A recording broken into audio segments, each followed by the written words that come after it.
So what's your name? Diamond Bright. Diamond Briight. Yes. And Diamond Briight, where you from? I'm from Denver, Colorado. And what brings you to Miami?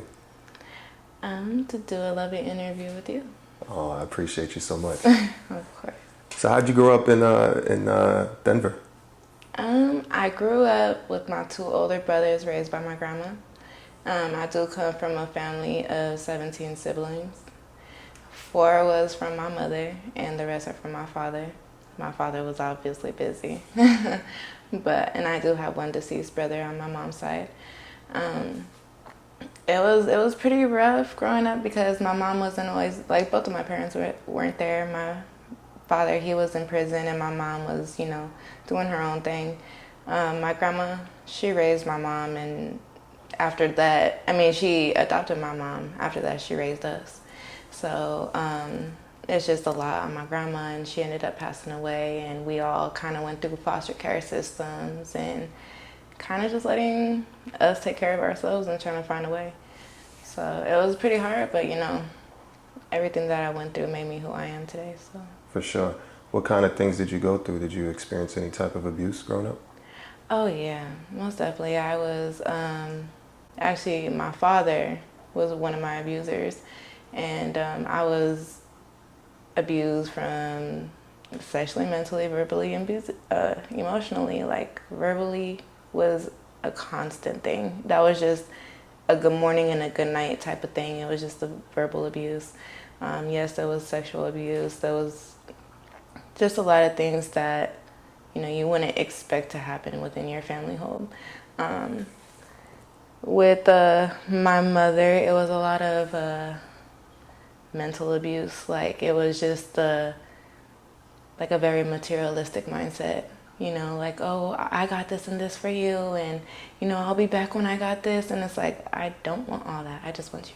Like, I just want Right. my mom. I just want a family. So it wasn't like, I want to say it was hard. It was just like very mentally challenging growing up.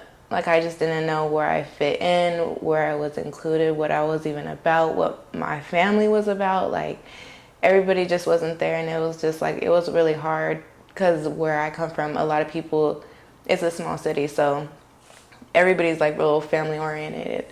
And for when people would come to me and ask me certain questions, I would just be like, I can't relate. So I'd always just feel like an oddball.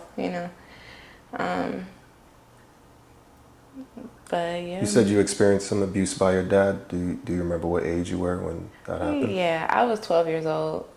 I would never met my dad, actually. He was in prison for 13 years. So, well, the sentencing is weird because they let him out and put him back in. So that little time that he was out is when that happened to me.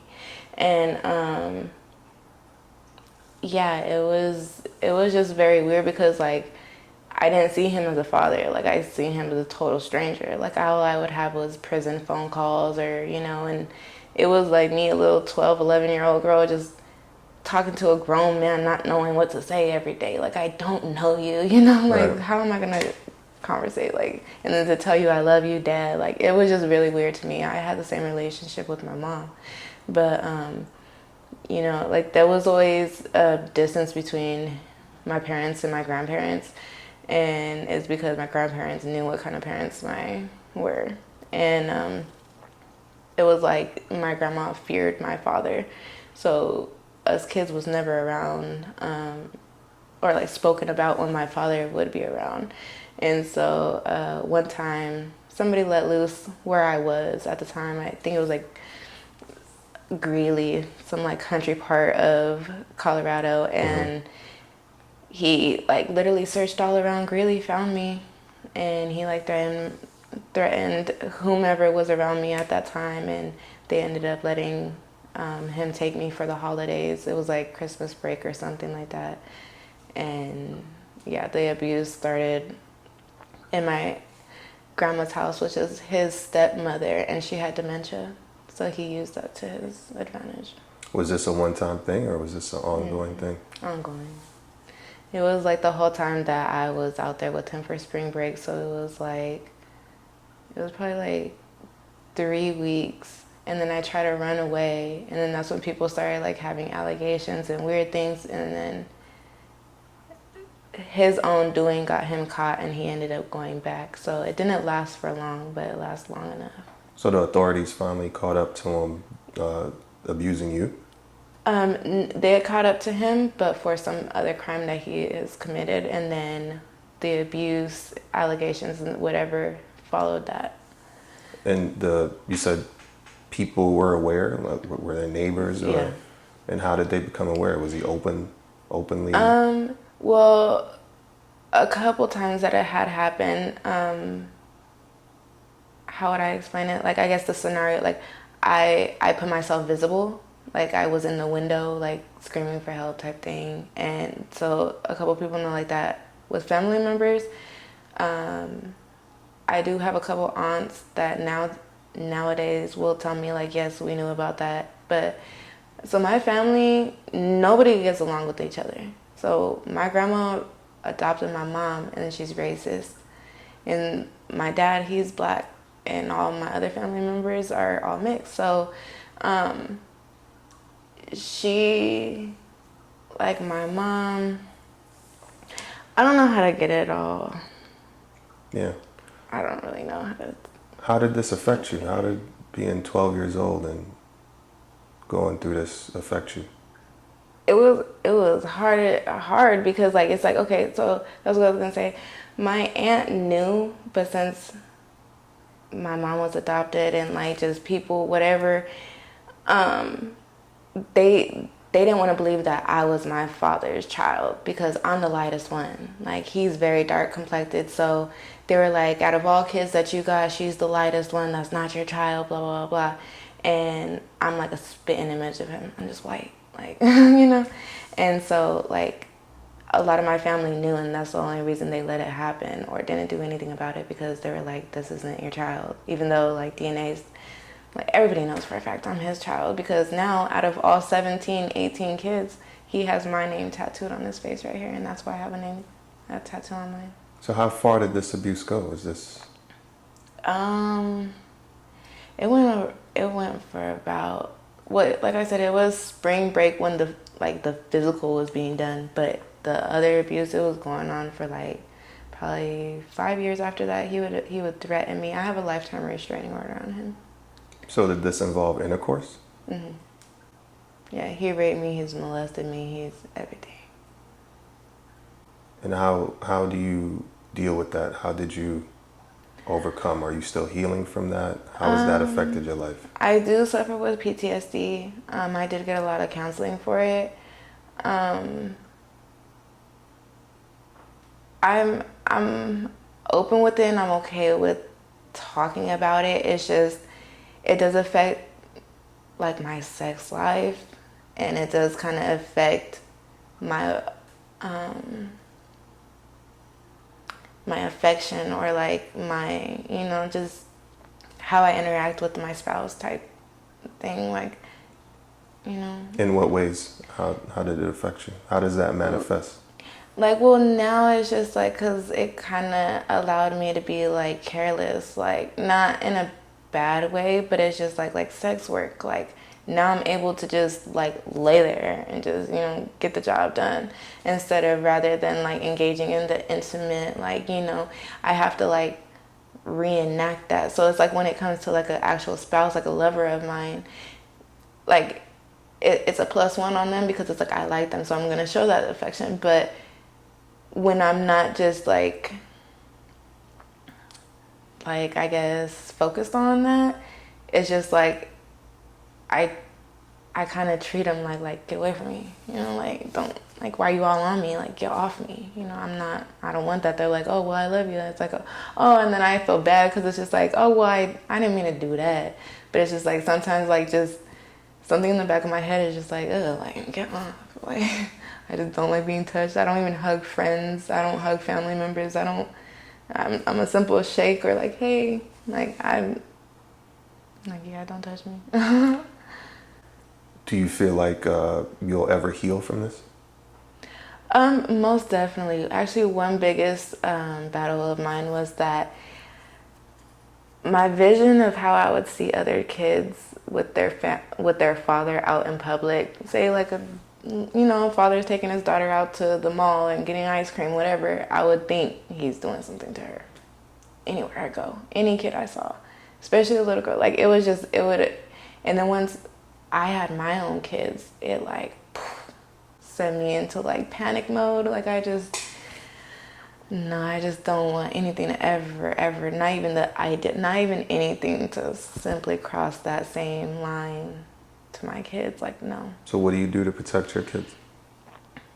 I do allow them to go to public places, but other than that, they're like locked in. I don't like my babies out. Like I provide everything that they need, They get to go have fun. Like my daughter is going to Disneyland in a couple days, but at the same time, I keep them home. They don't like.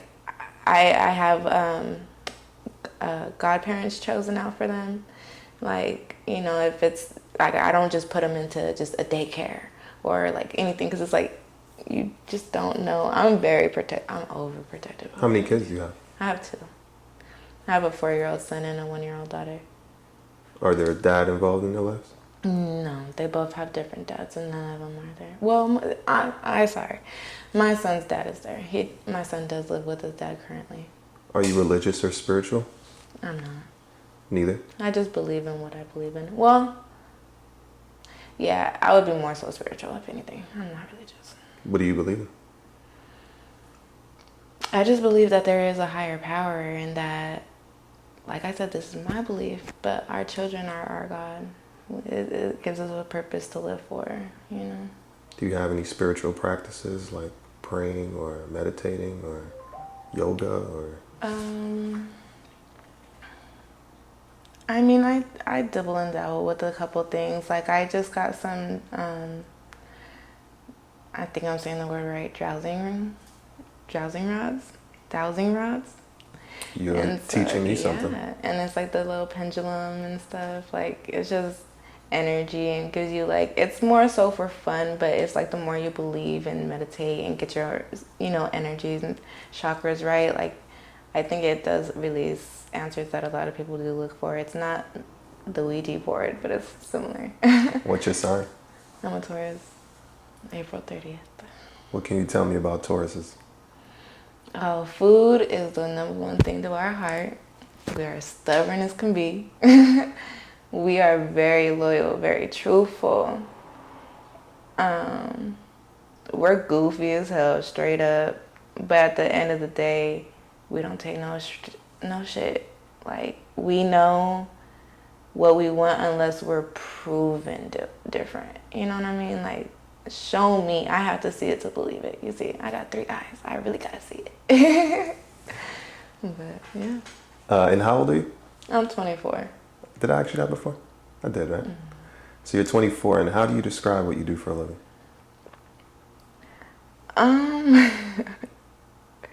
How would I describe that? I'm just a boss mom. Because I'm a mom, but at the same time, I do boss behaviors, and that's just keeping everything in line and doing what a boss do and hustle it up. Like, and it's like I call it a boss mom because your hustle is for your kids. You're not just trying to be a boss bitch and be a mom. Like, because there's some of those that there are like, yeah, you is a boss bitch and you is a mom. But sometimes when you try and put that together, like, it just doesn't work. One's overriding the other and it's just not working out for you. But like my children are very like anything I do, it's them first. So would you consider yourself a sex worker? Yeah. How long have you been doing this sex work? 2 to 3 years. How'd you get started?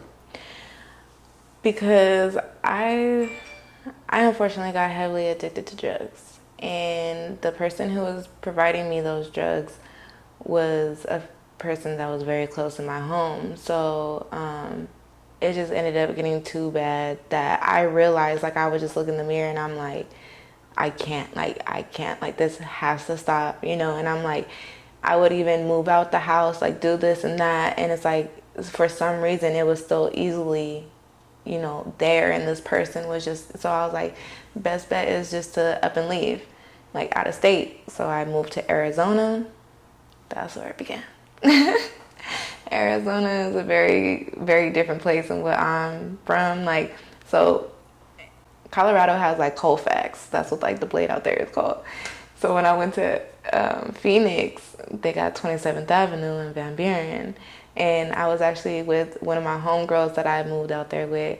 And she had a boyfriend and she didn't explain it to me or like tell me nothing. So anyways, whatever happened, I had to go find a hotel for a couple nights. So I just like took my little bag and I was walking down the street. And she was like, you might need a gun and blah, blah, blah. I was like, girl, you know, I didn't go on a plane with no gun. And she was like, well, here, blah, blah, blah. I was like, it's really like that out here? She was like, girl, the moment I stepped out there, I was just getting cars stop, stop, stop. And it just like something in me was just like, just see how it's like, you know, like make sure you're prepared for anything, because anything can happen. But, you know, like if you're going to do it, do it. And so like, and then too, like, thank God, like I had the person that I had at that time, because he was like, hey, like you need to be careful. Like you didn't do such and such and you need to ask these type of questions. And like he was like trying to, like, you know, he was a good person looking out for me. And he was like, that was my first client.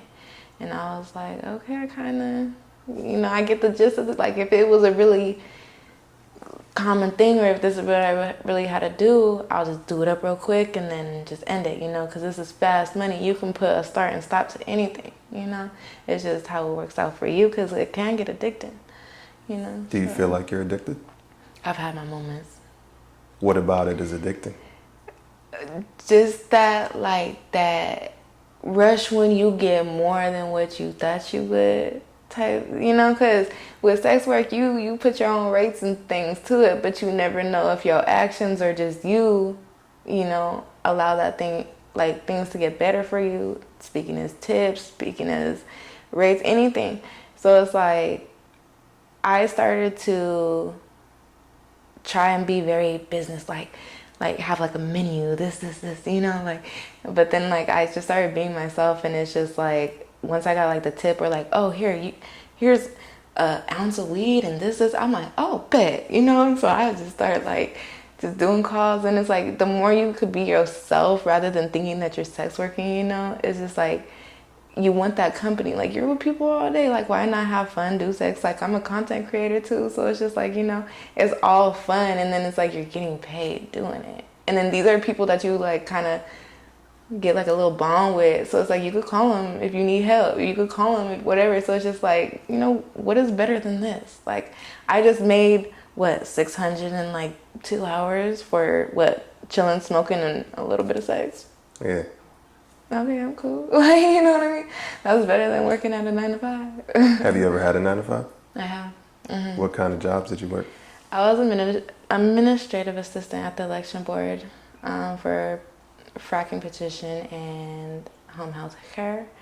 And that didn't work out too good because like the business just like went bad. But I was also a server waitress for IHOP for 4 years. I used to work in the oil rigs as a secretary. And then I also been like some cashiers and had some like grocery marts and stuff. When did you get your face tattoos? I got this one in 2017. Mm-hmm. And then I got this one last year. Yeah. Are there any meanings behind it?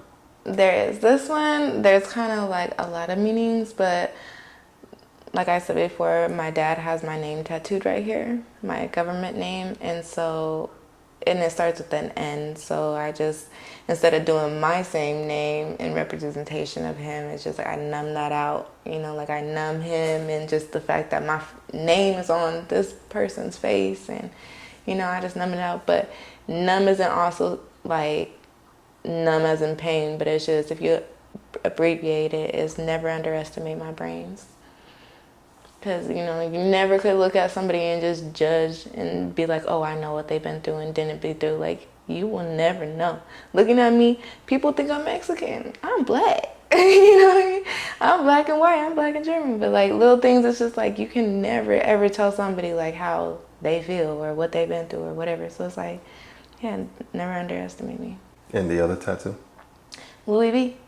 Louis Vuitton is just always something that I've always wanted. Like I don't want to be the bitch to just wear Louis Vuitton and just be like, oh, I'm a materialistic. You know, I got problems with people who are materialistic. Like I will be like a human version brand of like Louis Vuitton. I'm not trying to copyright his shit, but you know, it's just like, you know, diamond. Like, ooh, use a diamond. I'm a metaphor of a girl. So. What kind of drugs were you addicted to? I was really bad on alcohol, and I did methamphetamine. How did meth affect you? You look like you have pretty good teeth. Thank you. It affected my weight. Yeah, I used to be like 162, 158 on a good slim day. Yeah. And then I got all the way down to 113. And like I could not gain weight. I still am like petite now because of it. I just feel like I will never really gain weight unless I really put in work to do it. Also, my brain is kind of shot. I ain't gonna lie. Why do you say that? Because there's just some moments that like too, because I be smoking weed as well, but at the same time, like I'll be mid-conversation and just gone. You know, or like certain things and I'm like, yeah, you know, you got a lot of you know, you gotta get all them cells back together. What'd you want to do when you were a little girl? What'd you want to be? I wanted to be the next Tyra Banks. I wanted to be a model, a photographer, an actress, a singer, everything. Tyra is just it, you know? Yeah. But yeah, she literally puts her project and everything behind her from lights, camera, action. Like, that's just all I want to do. Are those dreams out the door or are they on hold? They're not out the door. They are on hold just because, like, I've never really been in the situation I wanted to be in my life, like, from start to now. So, and then plus I do got kids. So I just want to make sure that, like, we are where we need to be so I can be happy because I've been sacrificing my happiness for my children. And just for the situation, it's like we just been having to do what we need to get through, you know. But if mommy can be what she want to be, it could be amazing. So what's going to get mommy there? Focus, dedication, hard work. It's really just me, myself, and I. Like they are my motivation, but I just needed to focus. Like I do allow things to get me blindsided or procrastinate, and it's like I literally cannot put no more in front of me other than the goal that I'm trying to reach. What kind of things blindside you or distract you? People and different ways to make money, because like money is just the root to all people, you know. Money, if anybody hears money, they're just like what it's just so interesting and intriguing. So it's just like if I hear like, oh, let's be a porn star, you know, I'm like, oh, hey, let's be a porn star, because there's money behind that too. But it's like if I wanted to just do cosmetology, I hear something good on this side, so I'm now spreading rather than just focusing. So I'm like, oh shit. But yeah, it's like not really big things hold me up but myself, and it's just like I don't know. And then too, I also help people more than I help myself. Like when somebody says they have an idea about becoming something, I'm so quick to help them. Like I just want to see people succeed because I never really had that appreciation from myself, you know, or like anybody to be like, oh, I'm proud of you, or like do this, like you're gonna be this. Like, so I've always had to be my own cheerleader. So I be doing that to everybody else. I'm like, oh damn, I forgot. Like I'm here too. Like, you know. But have you sought any therapy? Yes, and therapy works very well for a lot of people, but their cons weigh out the pros for me. It's it just depends what the counseling sessions is for, but I just cannot repeat like certain things. I just don't do good with repeating things, or like I've had a lot of situations where a therapist will literally tell me how I'm feeling or how I shouldn't be feeling because this is this. And it's like, I understand what you're talking about, trust me, but you can't tell me how I feel. You know, so it's just like, and I'm just that stubborn Taurus, you know, and I'm like, no, you're wrong. I'm right. Like, Yeah. you ain't gonna tell me how I feel. But On a scale of 10, with 10 being the highest, how much do you love yourself? a 7. And why a 7? Because I could be so much better than I am.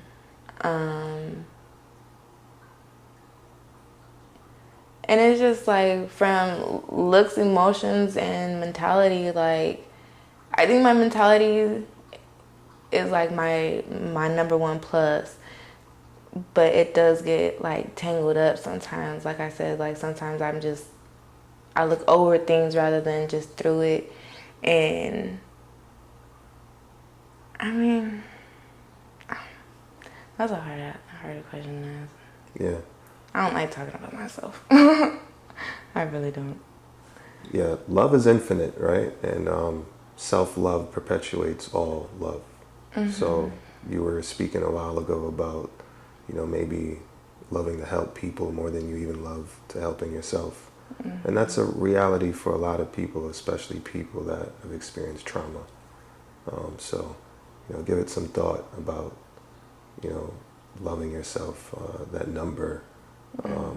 Again, I'm not a therapist, or I'm not telling you what it should be, but I'm sure you know the right answer is 10, right? Of course, most definitely. For sure. It's just, I know what if once felt like to love myself, and I don't feel that way currently. So that's why I give myself that rating. Yeah. Why don't you feel that way, though? I mean, is there something stopping you? Something in the way? Yeah, it's literally just me and myself today. Like when I look at myself in the mirror, it's not how I used to look at myself. Like I see everything that I've been through. Yeah. I see what I'm dealing with, instead of who I am and who I want to be. Like my past or my current, like everything is just there. I see it. I can't put on I can't smile in the mirror and take myself serious. It's just like, no, you're about to cry, or it's like just those little like pictures that I don't know what they're called, but yeah. Yeah, it's good to cry. It's good to face yourself in the mirror. Me myself, I've done that a few times in my life, and I'm not a crier. It's being therapeutic. Yeah, like my brothers say it's like the like, take it like a man, like it's just, I was always raised with like older brothers and stuff too, and like people would be rude and stuff like, oh, like she just over here a little crybaby, blah, blah, blah. So I'd always like suck it up, suck it up. Don't show your weak side, because that's when people are gonna take you for granted or like use that to their advantage, or that's just when you're gonna start sinking in to your own sadness, like, or I don't know, because when I see myself cry in the mirror, I'll like, or when I'm holding back my tears or something, and somebody would be like, oh, what's wrong? The moment that they ask what's wrong, then you start bawling out when you were trying to hold it together, Yeah. But it's just like, yeah, like that's how I am, and I hate it. Like, I would rather just walk away. If I feel any type of emotion like strike me, I just walk away, because I don't want anybody to see me out of my state. Like, Have you ever been in love? I used to be married. How long were you married? 4 years. Short and not sweet. But yeah, I had to figure that out, and it was sad because I knew him since I was 2 years old. My mama wiped his butt, his mama wiped mine type as kids, so they were best friends. So we always grew up together. But he did move out of state with his dad for a while, and he was living in Kansas growing up. So we were kind of separated. But when he did come back, he served a 6-year prison sentence. So that kind of ruined a lot of things, because when he did get out, we ended up getting married. And it's like, somebody who just is young as us, just got out the pen, you know what he's going to want to do is sin. So it's just, I kind of allowed him, because if anybody knows my media, you know, I'm with the shits. But I kind of let him have his fun, but it just, there's a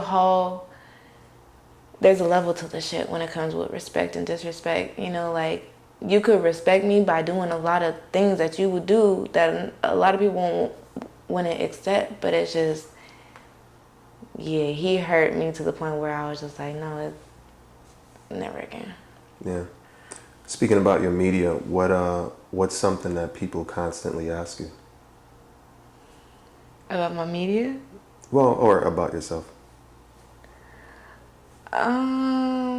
I kind of have like everybody in awe right now. So like, I really don't know what they would be asking for. Because I was a solo creator, and now out of nowhere, I'm kind of like all over the place. But that's like the true me. I'm really showing the true me now. At first I was really, really shy to get that on camera, you know, or just to find the type of people who are interested in letting that be on camera. But that's definitely the inside of me. And like, people are like, just everything that I hear or like read comments on, they're just like, wow, what, Why are they so what? amazed? What are they looking at? Because so I was recently told, like, it's called I'm a cis girl, and I do mess with trans women and gay men, straight men. I don't, you know, I don't judge. I love them all. And so I didn't think that I knew it, nobody else knew that about me, because too, I was putting bisexual in my bio and stuff, so people didn't know I'm actually pansexual. And I was putting bisexual because I haven't had too many encounters with trans to know, like, I was curious pretty much. And then now, like, my way of like doing more, I'm like, hey, that's who I am. When did you first come across the term pansexual? My mom, she's pansexual as well. She opened up that door to me a long time ago. She was just like, you know, if this is what you like. Also, my son's godparents, so his dad is trans. She to he, and then Joya, she's a girl. So I was like, they were really like letting me know how the trans life worked and LGBT, and you know, because I was always like, I knew I was a part of it, but I just didn't know everybody else, you know, like even queer, I'm not sure what that really is, you know. So I'm just like, I would like to know, just because like I like to respect people, and also too, like, who knows if that's like what I'm interested in. I want to know what to classify myself, because I was always saying straight, and it was like, but you do this, but you do that, and you can be straight doing such and such. But I do have an enjoyment out of things, and now that's why I say I'm pan. What do you contribute to you being so open? Just the way that I've seen a lot of people, like, I don't know, a lot of people just go through so much, and I'm an observer, and I just see people going through so much, and I'm just like, yo, you need love, like, and there's nothing wrong with you, like, can I love you? You know, like, people are just so treated like unfairly in life, and it's just like, for what? Like, all you want to do is be happy. Like, everybody's able to be loved and show love, so like, I don't know. And then if you got that right vibe, why not? Do you think that some of your early childhood experiences with sex have anything to do with your openness? Yes and no. I think, well, yes. So me messing with girls was a lot to do with my dad, because I didn't really want men around. I didn't know how to really interact with men, blah, blah, blah. But then my mom being pansexual, and bringing like having like a gay man best friend, and you know, like certain things, I'm just like, oh, like they just one but like there's nothing different, you know, like, you know, in your own way, yeah, but at the same time, like, I like you, you like me, like, let's get it. What's your relationship with your mom now? Me and her are not close. We're actually Tauruses, both Tauruses. I was supposed to be born on her birthday, but I kicked her ribs and was induced early. Yeah, it's a love-hate relationship, and right now we are actually on the big H. So, like, yeah, it's just, so I was told this growing up, and I see it really clearly, and I don't want to realize it, but she envies me because I'm everything she used to want to be, but I'm better than what she made her portion out to be. Because, so she was a sex worker. She was working in the brothels. Like, they always say, okay, my daddy was a pimp, my mama was a hoe. Like, my whole family, like, I was born into this, but I never like dipped my finger in until I had to, and that's what just the life choices I had to make. But yeah, we actually used to do mother-daughter dates, posting ads together. We would never touch each other. It was just, you know, she either start with oral and I have sex, or vice versa. But it was just like anything I did, she would just like, just despise me for it. And it's like, but she loved me so much, but she was like, even with my children. So my baby brother actually passed away, and I named my son after my baby brother, which my baby brother's name is Davion, and my son is Javion. My mom, she does have some mental health issues as well, but my mom would purposely call my son Davion and call my son her son, and like all this stuff. And it's like, you know, it's like she wanted everything I had, and it's like, why though? Like, I am you. I want my kids to be better than me. You know what I mean? Because I have to live and learn, and if I know what I'm learning, then I know how now it should have been lived. So I'm gonna be able to pass that down to my kids. Why didn't you do that to me? You know? Yeah. Whose idea was it to do the mother-daughter dates? Hers. What was that conversation like? Well, because I kind of told her like what I was starting to do, and my mom, she also does like push, so like she hustles in any which way possible. Like, she'll do boosting, she'll push some weed or whatever. But so she was like, have you made any calls today or whatever? I was like, no, it's like really bad. Or like I was having like just a normal conversation with like just making calls and having a little trouble getting something started.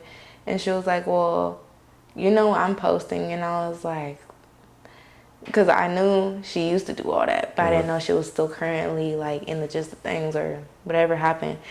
So I was like, oh, you got one? She was like, yeah. She was like, I'll post you on mine. And I was like, what do you mean though? Like, are you going to post and like promote me? And she was like, no, I'm going to post mother-daughter, like, and we're going to put the rate higher. Like, it's 2 girls, so we're going to bump it up. I was just like, okay, how much? She was like, whatever your rate is, add 20, but double that. And I was like, she was like, times it by 2. And I was like, that actually seems like decent. You know, I ain't mad at it. Yeah. So I was like, let's just see how this goes. I want to see how it like physically goes instead of just the, you know, mental part. And she was like, okay, bet. I seen it get knocked down. I didn't even really have to do a thing.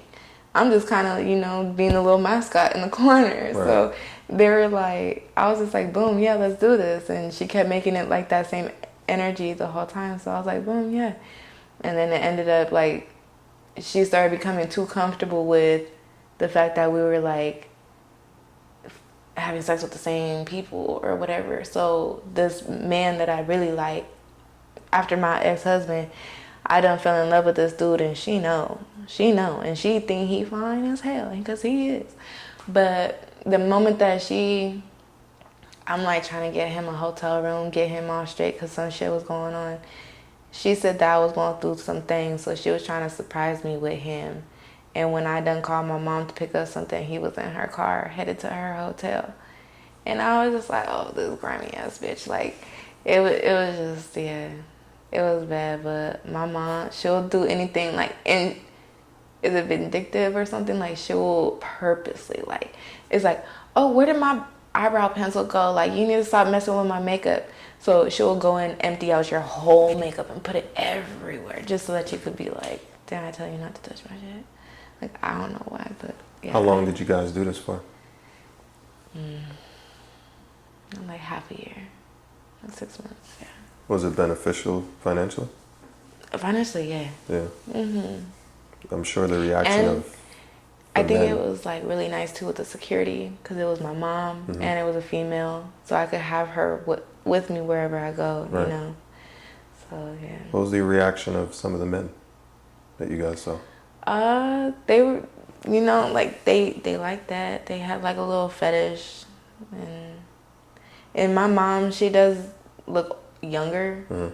So it was like, oh, that's really your daughter. It just like gave them like this like crazy mind thought, like I don't know. But they were into it. Do you save?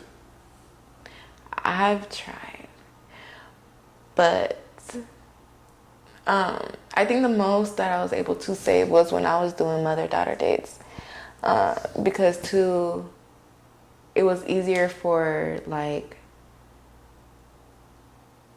and that was when I didn't have my daughter. I just had my son at the time, so his dad was helping out, my mom was helping out, like everybody was helping out. So, but when I got my daughter, like, what was the question? Do you save? Oh yeah. Now that my daughter's around, it's kind of harder to save. Like 2 kids, and I'm like kind of a single mom. I do have my godparents for my daughter, but other than that, like I spend a lot of money. What do you spend the most money on? Traveling, and I would say travel and housing, because now that me and my ex-husband are divorced, I do stay in hotels. So I live in hotels, and I do not have any family members, because my dad's side of the family is like marked out the picture, and then my mom's side, she was adopted, so everybody already passed away. She's the only one. So where do your kids stay? With my cousin, which is their godparents. What's the happiest time in your life? Tell me about the happiest time in your life.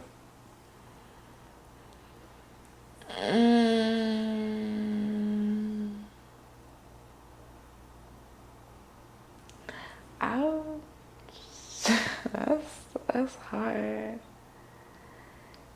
I would probably say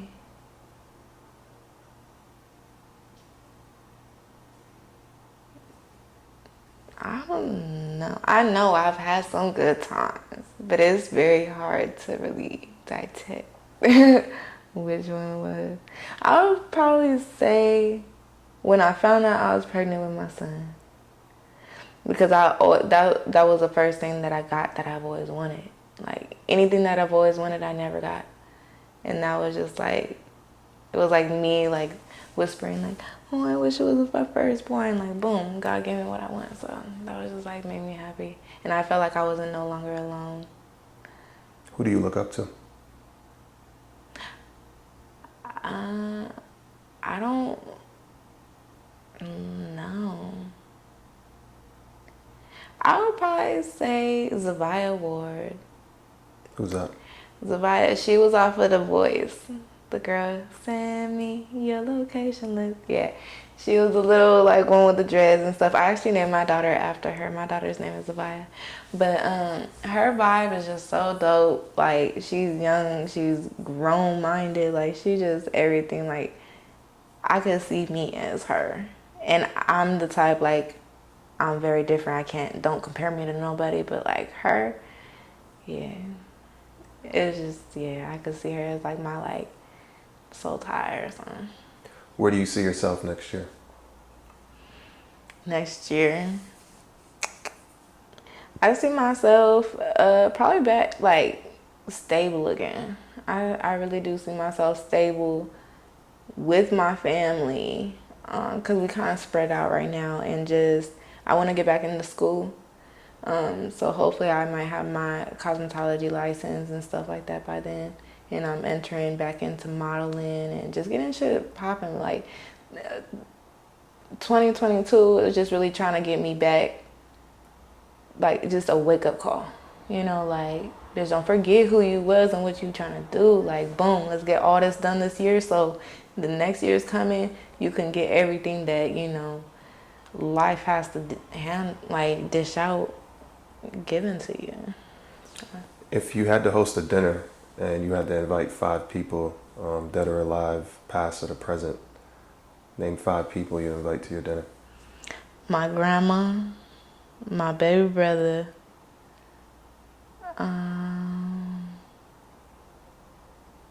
probably Joya. That's my son's godparent. She was just she passed away this year, New Year's Eve. And then my other grandma. And yeah, I don't know. I don't really have too many ties to people like that are gone. I think you have one more empty seat. Probably my mom. Even though we go through a lot, like, I do still have, like, that's my mom. That's all I'm gonna say is she deserves a seat. 4 places you'd like to visit that you haven't been already.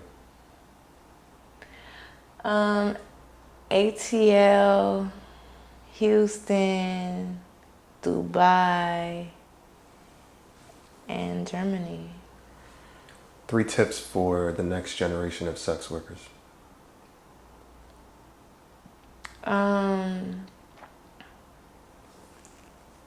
Be on your P's and Q's. Like, follow your gut.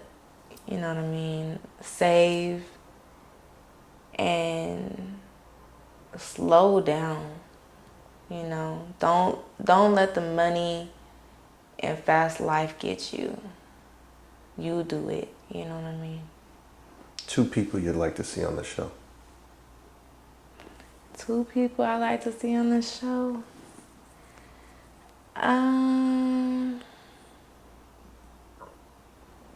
Dang. So from Twitter, her name is Booty Sharice. Yeah, I want to see her on here, and probably Envy Star. If you had to say one word for the rest of your life, what word would it be?